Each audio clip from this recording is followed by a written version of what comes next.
చిన్నప్పుడే గౌతమ్ వాళ్ళ అమ్మ చనిపోయింది. అతన్ని తండ్రి చూసుకోవడం మానేసి తాగుడికి అలవాటు పడ్డాడు. ఎంత డబ్బు ఉండి ఏం లాభం? గౌతమ్ ఎప్పుడూ ఒంటరిగానే ఉంటాడు. స్కూల్ నుండి కాలేజీకి వెళ్ళే వయసు వచ్చింది. గౌతమ్ వాళ్ళ నాన్న మరో ఆమెని పెళ్లి చేసుకొని అతనికి దూరంగా సెటిల్ అయ్యాడు. గౌతమ్ మాత్రం తండ్రితో వెళ్లకుండా చిన్నప్పుడు అమ్మతో ఉన్న ఇంట్లోనే ఉంటున్నాడు. అతనికి ఫ్యాషన్ అంటే చాలా ఇష్టం. యాడ్ కంపెనీ రన్ చేస్తూనే ఫ్యాషన్ డిజైనర్ కూడా. వాళ్ళ కంపెనీలో ఓన్గా డిజైన్స్ని మ్యానుఫ్యాక్చర్ చేస్తూ ఎంతోమంది సెలబ్రిటీలకు బ్రాండ్గా నిలిచాడు.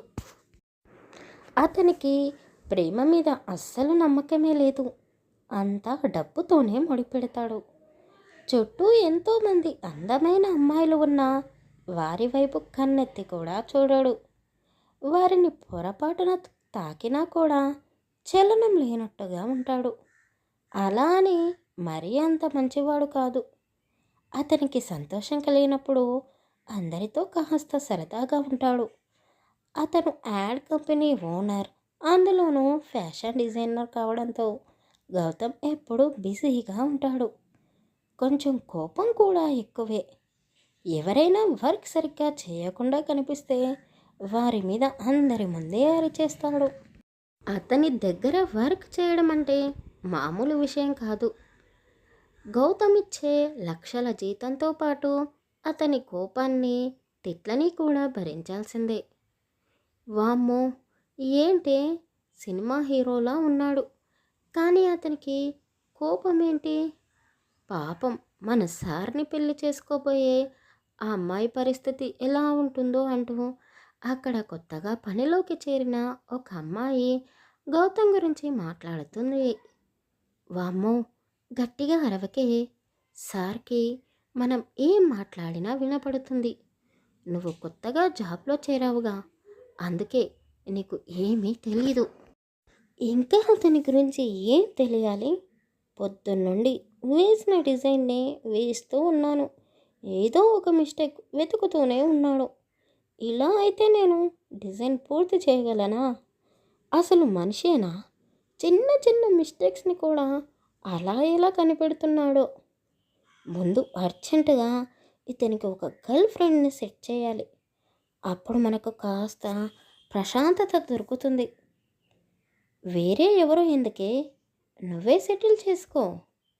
వామ్మో, అతని కోపాన్ని నేను జీవితాంతం భరించగలనా? అయినా నేను ఆల్రెడీ ఒకరికి మనసిచ్చానులే, వీడు నాకు వద్దు. ఏయ్, ఎందుకే అలా సార్ గురించి మాట్లాడుతున్నారు?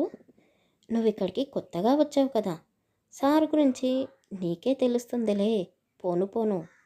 అన్నట్టు సార్కి ఒక గర్ల్ ఫ్రెండ్ ఉండేది. ఏ ఆఫీస్లోనే వర్క్ చేసేది. వాట్ వాట్ మన హిట్లర్ కూడా ప్రేమలో పడ్డాడా? ఎవరా అమ్మాయి, నాకు చూపించవా అని కొత్తగా వచ్చిన అమ్మాయి ఎంతో ఆసక్తిగా అడిగింది. హూ, ఇంకెక్కడ అమ్మాయి, వేరే వాడిని పెళ్లి చేసుకొని మన సార్కి కనిపించినంత దూరంగా వేరే దేశానికే వెళ్ళిపోయింది. ఉఫ్, సరిపోయింది. ఇలాంటి వాడిని భరించడం నా వల్ల కాదు అని ఆ అమ్మాయి కూడా పారిపోయిందా అంటూ అక్కడ వర్క్ చేసే అమ్మాయిలు గౌతమ్ గురించి మాట్లాడుకుంటూ నవ్వుకున్నారు. వారి మాటలు విన్న మేనేజర్ వారిపై కోప్పడుతూ, ఏంటి, ఏం చేస్తున్నారు? మీకు జీతం ఇచ్చి మీ అవసరాలన్నీ తీర్చే సార్పై జోకులు వేసుకుంటున్నారా? ఈ విషయం గౌతమ్ అదే గౌతమ్ సార్కి తెలిస్తే మీరు మరో వర్క్ చూసుకోవాల్సి వస్తుంది అంటూ వాళ్లకు 4 చివాట్లు పెట్టాడు. వామ్మో, వీడేంటి గౌతమ్ సార్పై ఈగ కూడా వాళ్ళనిచ్చేటట్టు లేడు. అయినా సార్ని అంటుంటే వీడికి ఎందుకు కోపం వస్తుంది? ఈయన సార్కి బెస్ట్ ఫ్రెండ్, పేరు విష్ణు, మన మేనేజర్ అని కొత్తగా వచ్చిన అమ్మాయికి అందరి గురించి చెప్తూనే వర్క్ గురించి ఎక్స్ప్లెయిన్ చేశారు స్టాఫ్ మెంబర్స్ అంతా కలిసి. నైట్ గౌతమ్ ఇంట్లో ఒంటరిగా ఉన్నాడు. అతని కోసం ఫుడ్ ఆర్డర్ పెట్టుకున్నాడు. కాలింగ్ బెల్ మోగడంతో డోర్ ఓపెన్ చేశాడు. ఎదురుగా అతని ఫ్రెండ్ విష్ణు ఉన్నాడు. నువ్వారా? ఏంటి ఈ టైంలో వచ్చావు? ఇంకేముంది, మామూలే. మీ చెల్లెలు నీకోసం బాక్స్ పంపించింది, ఇది ఇచ్చి వెళ్దామనే వచ్చాను. ఒరేయ్, ఎందుకురా రోజు గీతాని ఇబ్బంది పెడుతున్నావు? నేను ఏదో ఒకటి తింటానుగా. అదే, ఏదో ఒకటి బదులు ఇది తిను అంటూ విష్ణు ప్లేట్లో అన్నం పెట్టి ఇచ్చాడు. ఒరే గౌతమ్, ఇంకా ఎన్ని రోజులు ఇలానే ఉంటావో? అసలు అందరూ నీ గురించి ఏమనుకుంటున్నారో తెలుస్తుందా? ఒరేయ్, అందరి కోసం కాదురా, నేను నా కోసం బ్రతుకుతున్నా. అయినా నా డబ్బును చూసి నన్ను పెళ్లి చేసుకొని దొంగ ప్రేమను నటించే వాళ్ళు నాకు వద్దురా. నన్నులా ఇష్టపడాలి, నా కోపాన్ని భరించాలి. నేను చేసేది తప్పైతే అది తప్పు అని నా కళ్ళలోకే చూస్తూ చెప్పాలి. అలాంటి అమ్మాయి ఉంటే చెప్పు, ఒక్క నిమిషం కూడా ఆలోచించకుండా ఆ అమ్మాయిని పెళ్లి చేసుకుంటాను. ఒరేయ్, అంతా వేస్ట్. మన దగ్గర డబ్బు ఉన్నంతకాలం మనల్ని అందరూ ప్రేమిస్తూనే ఉంటారు. అంటే ఏంటిరా, ఇప్పుడు నీకు డబ్బు ఉందనే నేను నీకు ఫ్రెండునయ్యాను అంటున్నావా? ఒరేయ్, నీ గురించి నేను అలా ఎందుకు అంటాను? అమ్మాయిల గురించి చెప్తున్నాను. ఓహో, అవునా? మరి అందరినీ వదిలేసి నా కోసం వచ్చిన నా భార్య గీత గురించి ఏమంటావు? నువ్వే కదా నా ప్రేమను దగ్గరుండి గెలిపించావు. మరి అప్పుడు నాకు చెప్పలేదే ఈ నీతి వాక్యాలు? విష్ణు, నాకు కోపం తెప్పించకు.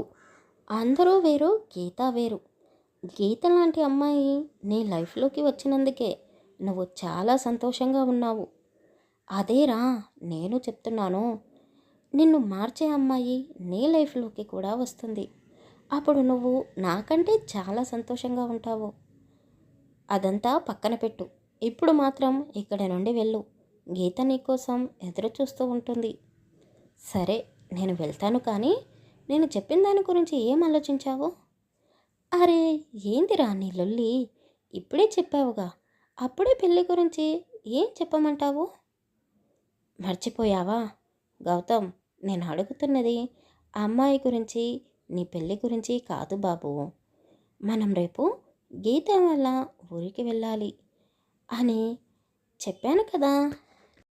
ఆరారే, అవును కదా, నేను మర్చిపోయానురా. ఇంతకీ పెళ్ళెవరిది?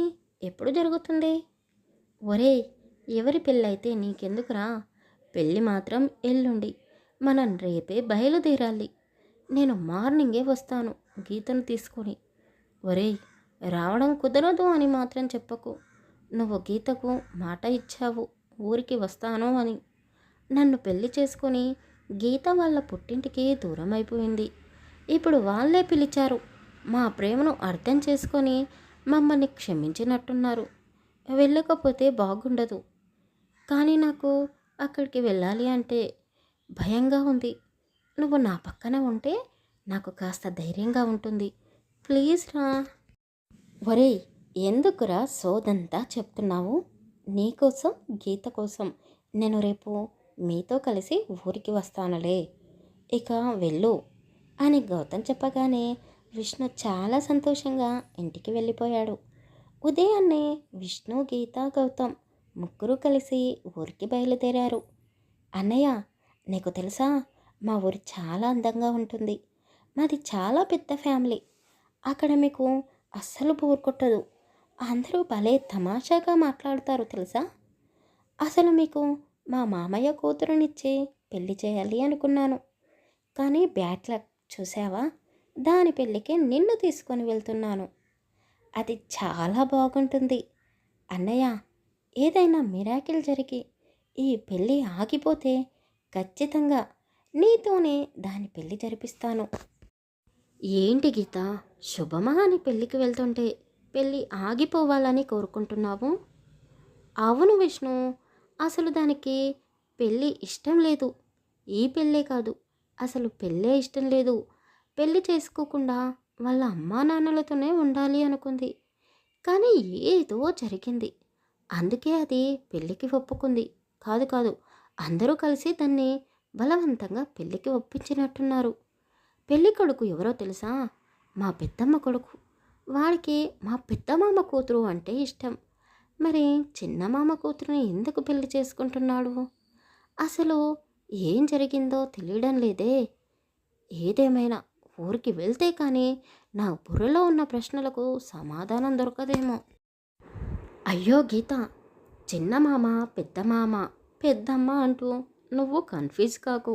మమ్మల్ని కన్ఫ్యూజ్ చేయకు. అయినా పెళ్లి చేసుకునే అమ్మాయికి లేని టెన్షన్ నీకెందుకే? ఇప్పటికే మీ వాళ్ళు నా మీద చాలా కోపంగా ఉన్నారు. నిన్ను వాళ్ళకు దూరం చేశాను అని. అక్కడికి వెళ్ళి నువ్వు ఎలాంటి తిక్క పనులు చేయకు. ఏదైనా జరగరానిది జరిగితే ఈసారి మీ వాళ్ళు నన్ను అస్సలు క్షమించరు అంటూ విష్ణు కాస్త ఏడుపు ముఖం పెట్టి గీతని బ్రతిమాలుతున్నట్టుగా అన్నాడు. విష్ణు ముఖం చూడగానే గీతా గౌతమ్ నవ్వుకుంటూ ఉన్నారు. ఊరికి చేరగానే అందరూ గీతని ప్రేమగా ఇంట్లోకి ఆహ్వానించారు.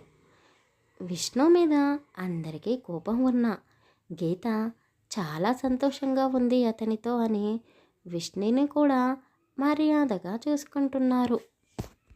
ఇద్దరు అమ్మాయిలు లంగా ఓణి వేసుకొని గీత అంటూ పరిగెత్తుకుంటూ ఆమె వద్దకు వచ్చారు. వాళ్ళు అరిచిన అరుపులకి గౌతమ్ వాళ్ళనే చూస్తూ ఉండిపోయాడు. ఇద్దరూ ఎంతో అందంగా ఉన్నారు. ఇద్దరిలో పెళ్లి కూతురు ఎవరు అన్నది గుర్తుపట్టలేనట్టుగా ఉన్నారు. అందులో ఒక అమ్మాయిని గౌతమ్ కనురెప్ప వాల్చకుండా చూస్తూ ఉన్నాడు.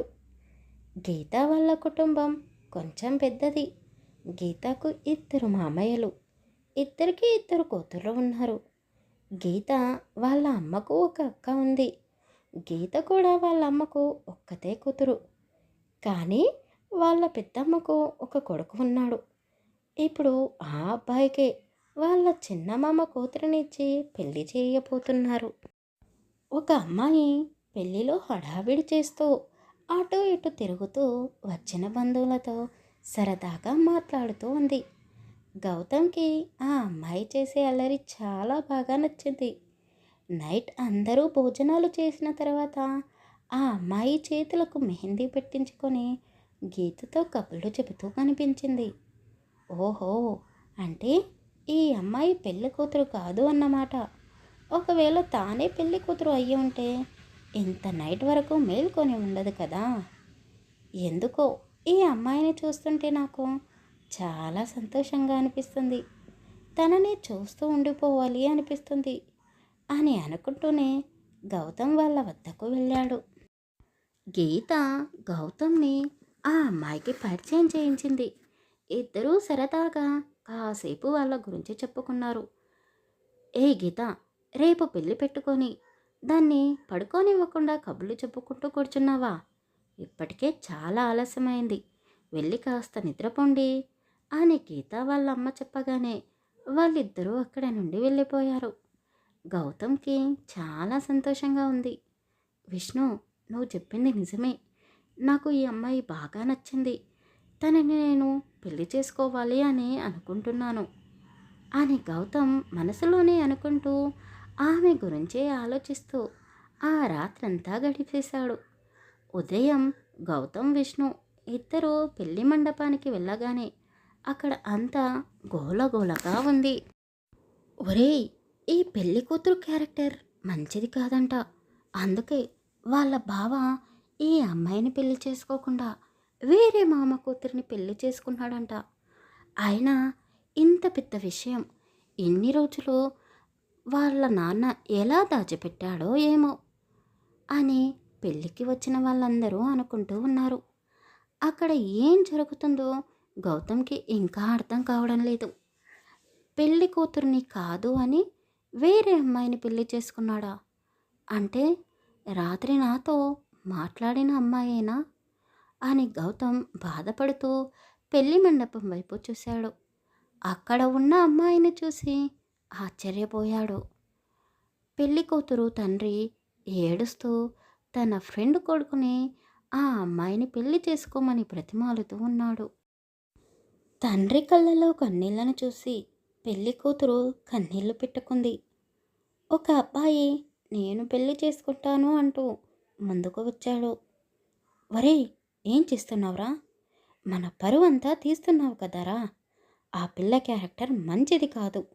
తనని నలుగురు విధవలు కలిసి పాడు చేశారంట. అలాంటి పాడైన పిల్లని మన ఇంటి కోడలిగా తెస్తావా? ముందు నువ్విక్కడి నుండి పద అంటూ వాళ్ళ అమ్మానాన్నలు ఆ అబ్బాయిని మాటలతోనే బెదిరించారు. వాళ్ళు అనే మాటలకు గౌతమ్ కన్నీళ్లు పెట్టుకున్నాడు. ఒక్క నిమిషం కూడా ఆలోచించకుండా పెళ్లి మండపంలోకి వెళ్ళి ఎదురుగా ఉన్న తాళిని తీసుకొని ఆ అమ్మాయి మెడలో కట్టాడు.